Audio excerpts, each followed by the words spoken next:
सुन ही नहीं सकते थे। तो क्या ये हमारे साथ अत्याचार नहीं था?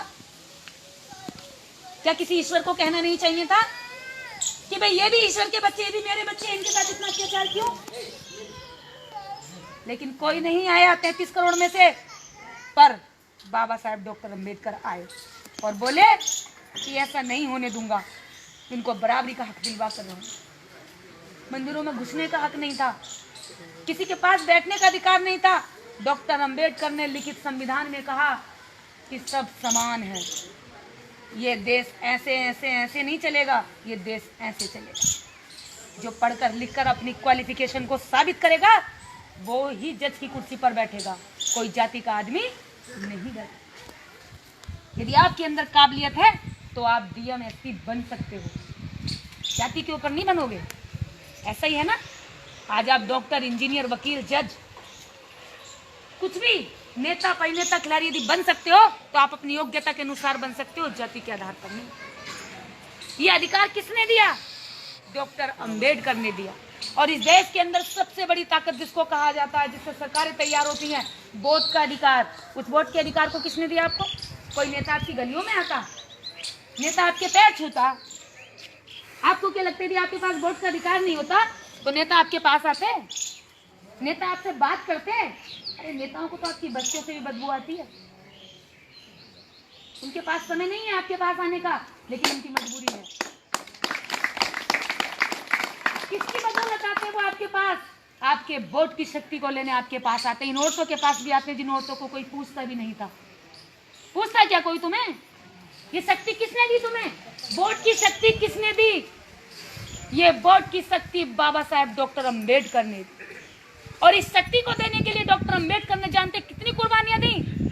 जब 1932 में डॉक्टर अंबेडकर गोलमेज सम्मेलन लंदन में जा रहे थे, आप लोगों की बात रखने के लिए वहां मीटिंग थी और सभी अपने अपने जनप्रतिनिधि तैयार थे वहां जाने के लिए, अपनी अपनी बात रखने के लिए, अछूतों की बात रखने के लिए डॉक्टर अंबेडकर को चुना गया। डॉक्टर अंबेडकर का बेटा मरने की कगार पर था, उसको डबल न्यूमोनिया हो गया। डबल न्यूमोनिया जब बच्चे को हुआ तो डॉक्टर अंबेडकर को उसी दिन लंदन जाना था। डॉक्टर अंबेडकर अपना बैग पैक करके निकल पड़े जहाज की ओर। उनके बड़े भाई आनंद ने कहा कि बीमा तू बहुत ही कट्टर है, बच्चा मरने की कगार पर और तू लंदन जा रहा है। तब डॉक्टर अंबेडकर ने जानते हैं क्या कहा, आपका पक्ष रखते हुए उन्होंने कहा कि मुझे मरते हुए अपने एक बच्चे की चिंता नहीं, मुझे मरते हुए इस समाज के अनेकों बच्चों की, 6 करोड़ अछूत दलित बच्चों की चिंता है, इसलिए मुझे जाना पड़ा। डॉक्टर अंबेडकर मरते हुए बच्चे को छोड़कर चले गए। आज आपको उस वोट का अधिकार दिया और उस वोट के अधिकार को हम पौए में बेच रहे हैं, लड्डू में बेच रहे हैं, साड़ी में बेच रहे हैं। ये वोट का अधिकार ऐसे नहीं मिला। इस वोट के अधिकार के लिए डॉक्टर अंबेडकर ने बेटे को खोया और आप इसके लिए पत्नी को खोया। आप इसके लिए जागरूक भी नहीं हुए। आज ही आप एक पौए के लिए किसी भी गलत आदमी की झोली में अपना अपना ताकत को डाल देते हैं और फिर वही गलत आदमी वहां बैठकर आपकी बात नहीं करता। इस देश को बनाने में आपका बराबर का योगदान है। सबसे ज्यादा मेहनत कश कौम ये है, सबसे ज्यादा मेहनत गरीब आदमी करता है और यही गरीब आदमी जब शाम को सोता है तो 2 वक्त की रोटी के लिए तरसता है। कारण क्या है? ये भगवानों के पीछे लगा है, देवताओं के पीछे लगा है, मंदिरों के पीछे लगा है, दारू के ठेकों के पीछे लगा है, लेकिन अधिकारों की मांग लड़ने के लिए कभी नहीं लड़ता। इसको कोई बताने नहीं आता। कारण ये भी है, नेता आते हैं तो केवल साल में 5 साल में एक बार आते हैं, हाथ जोड़ते हैं, निशान बताते हैं और बटन दबाना के लिए आदेश करके चले जाते हैं। उनको चिंता नहीं है आपके बच्चे मरे। आज मुजफ्फरपुर में 300 के करीब बच्चे मर चुके हैं। अस्पताल नहीं है, दवाई नहीं है, डॉक्टर नहीं है। आज बच्चे मर रहे हैं, कोई एक शब्द नेता आपका बोलने को तैयार नहीं है। किसी गरीब के, किसी अमीर के बच्चे नहीं मर रहे, वो आप जैसे गरीबों के बच्चे मर रहे हैं। क्यों मर रहे हैं वो? क्योंकि आप कभी भी दवाइयों के लिए वोट नहीं देते, आप कभी भी रोजगार के लिए वोट नहीं देते, आप कभी भी शिक्षा के लिए वोट नहीं देते, आप कभी भी जंगल जमीन के लिए वोट नहीं देते। आप वोट किसके लिए देते हो? भारत माता की जय। हम हिंदू हैं, हम हिंदू हैं। वो हिंदू का खोल पहनकर पूरे देश पे कब्जा किए हुए हैं और आपको मुसलमानों से लड़वाने का काम करते हैं। इधर मरे या उधर मरे, मुस्लिम मरे या दलित मरे, दुश्मन उन्हीं के हैं। खत्म आप में से कोई एक होना है। उनके बच्चे पे आंच नहीं आती,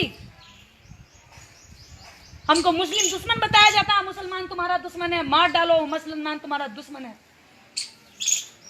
जंग लड़ लो, देश से भगा दो, ऐसा कर दो, वैसा कर दो। लेकिन इन कमीनों से कोई पूछे, जब डॉक्टर अंबेडकर पानी की लड़ाई लड़ रहे थे तो तुम ही कहते थे कि अछूत पानी नहीं पिएगा, और एक मुसलमान ने ही पानी पीने के अधिकार में साथ दिया, तो तब तुम कहां मर गए थे? इस देश के अंदर जो औरतें आज, जो बेटियां पढ़ रही हैं, ये पढ़ाई का कोई देवी सरस्वती का वरदान नहीं है। इस देश में सबसे ज्यादा कुर्बानी देने वाली, इस देश में स्कूलों तक लड़कियों को पहुंचाने वाली सावित्रीबाई फूले थी, जो सैनी समाज की महिला थी। सावित्रीबाई फूले ने आजीवन बच्चे पैदा नहीं किए। सावित्रीबाई फूले पढ़ी पहले, उनके पति माली जाति के थे और उनका दोस्त पंडित था, लेकिन जब ब्राह्मण की शादी हुई तो किसी ने देखा, अरे सैनी समाज का आदमी हमारी शादी में चल रहा है, नहीं नहीं नहीं नहीं नहीं, अछूत है ये, इसको बाहर निकाला जाए वरना बारात नहीं चढ़ेगी। जब उन्हें बाहर निकाला तो ज्योतिबा फूले लौट कर जा रहे थे, अपमान का घूंट पीकर उन्होंने कसम खाई कि मैं इतना पढ़ा लिखा, मैं इतना ज्ञानी, मैं इनसे ज्यादा पढ़ा लिखा, और ये आदमी मुझे इसलिए निकाल रहे हैं क्योंकि मेरी जाति छोटी है, मेरे ज्ञान की कोई कदर नहीं है। इस समाज को बताना पड़ेगा, जब मेरे जैसे पढ़े लिखों के साथ ऐसा हो सकता है तो मेरा समाज तो अनपढ़ है, अशिक्षित है, भोला है, सीधा है, उसके साथ क्या क्या होगा। उन्हें चिंता आई, जब उन्हें चिंता आई तो उन्होंने ये देखा कि समाज को कैसे सुधारा जाए, तो सुधारते सोचते सोचते रात भर उन्होंने इस निष्कर्ष पे पहुंचे कि पहले महिलाओं को सुधारा जाए, क्योंकि बच्चों को संस्कार देने वाला पुरुष नहीं, माँ होती है। यदि बच्चे को अंधविश्वासी बनाना है तो माँ को अंधविश्वासी बना दो, बच्चा किसी को बताने की जरूरत नहीं पड़ेगी, बच्चा अंधविश्वासी बन जाएगा। यदि बच्चे को डॉक्टर अंबेडकर का अनुयायी बनाना है तो कुछ मत बताओ, बच्चे से बात मत करो, उसकी माँ को डॉक्टर अंबेडकर अनुयायी बना दो, उसके इतिहास की जानकारी दे दो, तो बच्चा अपने आप ही अपने इतिहास को जान करके बलवान बन जाए। तो डॉक्टर अंबेडकर बाद में है, उनसे पहले सावित्रीबाई फूले, ज्योतिबा फूले की पत्नी। ज्योतिबा फूले ने कहा कि मैं तो इन महिलाओं में जा नहीं सकता। उन्होंने अपनी पत्नी को तैयार किया, उनको पढ़ाया लिखाया, तैयार किया, बोले कि जाओ सावित्री, तुम इन महिलाओं में जाकर के इनको पढ़ाने का काम करो। जब सावित्री जाती तो औरतें गोबर फेंकती, औरतें अपमानित करती, ए आई है सावित्री, छोड़ दिया फूले ने इसको हमारा टाइम बर्बाद करने के लिए, ए सावित्री हम अपनी बच्चियों को पढ़ाने नहीं भेजेंगे, इतनी देर तेरे साथ टाइम मारेंगे, तेरे साथ माथा मारेंगी, इतनी देर में गोबर थाप लेंगी, इतनी देर में रोटी सेक लेंगी। सावित्री को अपमानित करके भगा दिया जाया करता, लेकिन सावित्री ने हिम्मत नहीं हारी। सावित्रीबाई फूले जब घर पहुंचती तो बहुत बार रोती, उस अपमान के घूंट को पीकर घर में रोती, रोटी सेकती जाती और रोती जाती। तब ज्योतिबा राव फूले आते तो पूछते कि सावित्री क्या हुआ, कि समाज के ताने तुझके सुनकर तुम रो रही हो, तुम दुखी क्यों हो रही हो, इस समाज के तानों से तुम दुखी क्यों हो रही हो सावित्री। सावित्रीबाई फूले का जवाब सुनोगे तो आपकी रूह कांप उठेगी। सावित्रीबाई फूले ने जवाब दिया कि फूले, मैं इसलिए नहीं रो रही कि ये मुझे अपमानित करते हैं, मैं तो इसलिए रो रही हूँ कि ये अपने अपमान को किस दिन पहचाने। मैं इसलिए नहीं रो रही कि मुझे गाली देती हैं, मुझे भगा देती हैं, मुझे पागल कहती हैं, मैं तो इसलिए रो रही हूँ कि अभागी महिलाएं अपने भाग्य खोलने के लिए कब तैयार हों, कब शिक्षा का मार्ग पहचानेंगी, कब ये मंदिरों को छोड़ करके शिक्षा के स्कूलों में, विद्यालयों में पैर रखेंगी। और जिस दिन ये ऐसा करने लगी उस दिन मैं समझूंगी कि मेरा जीवन सफल हो गया।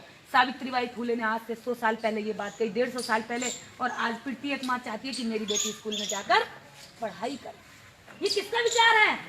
ये स्कूल किसके लिए तैयार किए गए? आप लोगों के लिए तैयार किए गए, और किसी देवी देवता ने नहीं, सावित्रीबाई फूले ने तैयार किया। लेकिन मंदिर में बताया जाता है, स्कूलों में बताया जाता है कि सरस्वती माता शिक्षा की देवी है, जिसके पास कोई डिग्री नहीं, जिसने कहीं कोई पढ़ाई नहीं करी, उसको हमारे माथे पर थोप दिया गया। सावित्रीबाई फूले ने इस देश के अंदर जो त्याग बलिदान दिया उसको हम नहीं जानते। हम तो काली मैया को जानते हैं, हम दूसरी देवियों को जानते हैं। डॉक्टर अंबेडकर ने वोट के लिए शरीर पर अच्छा कपड़ा पहनने के लिए 6 जेब आज कपड़ों में लगी हैं, और हर जेब में पैसा निकलेगा। ये जेब यहाँ तक बनाने के लिए, यहाँ तक बैठाने के लिए, कुर्सियों तक लाने के लिए अपने बच्चे की कुर्बानी दे दी, अपनी बीवी की कुर्बानी दे दी। तो डॉक्टर अंबेडकर के बारे में ये महिलाएं नहीं जानती, लेकिन जिस भोले ने किशन ने कुछ नहीं करा, उस भोले किशन के गीत गाएंगी और उसकी पूजा अर्चना में लगी रहेंगी। तो तुम्हारा बेड़ा गर्क कैसे नहीं होगा बहनों? कैसे नहीं होगी बर्बाद तुम? कैसे तुम्हें अधिकार मिल जाएंगे देश के अंदर? भाई तुम्हारी लाइन ये है, तुम्हारा मकान ये है, और तुम मकान की बगल वाली नाली पे कब्जा करके बैठे हो। तुम्हें मकान पे कब्जा कैसे मिल जाएगा?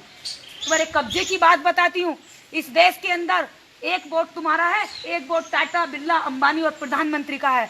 जितना हक टाटा बिरला अंबानी का है, इतना ही इस देश की प्रत्येक संसाधन पर आपका भी बराबरी का हक बनता है। लेकिन आप ये लड़ाई कभी भी नहीं लड़ पाते, क्योंकि आपको फुर्सत नहीं है कांवड़ लाने से, क्योंकि आपको फुर्सत नहीं है दारू में झूम जाने से, आपको फुर्सत नहीं है आपस भाई भाई में लड़ जाने से, आपको फुर्सत नहीं है अगर बगल वाला बढ़ रहा तो उसकी टांग खींच जाने में।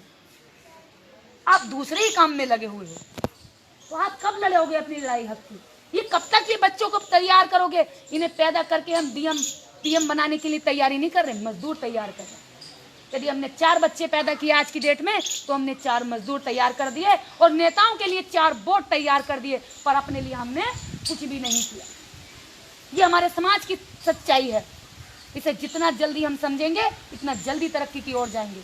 यदि मेरी एक बात भी झूठ हो तो आप बताना, बताओ कौन पिता यहाँ ये कह सकता सीना ठोक के कि मैं अपने बेटे को IAS बनाना चाहता हूँ और मेरे बच्चा बहुत तैयारी कर रहा है? बताओ कितने लोग बैठे यहाँ से? ताऊ आप रो रहे हो मेरी बातों से? ताऊ बहुत देर से रो रहे हैं। ताऊ सीने में दर्द है ये। हमारे गांव को और अंता को नहीं कर सकता जी। ये क्या है? ये बाबा साहब की कुर्बानी के लिए मैंने अपना जवाब दिया। देखिएगा, ये मैंने सरकार में जाकर उधम सिंह नगर में मांग करी। माननीय उप जिलाधिकारी महोदय जसपुर उधम सिंह नगर जन विकास मंच के सौजन्य से भारत रत्न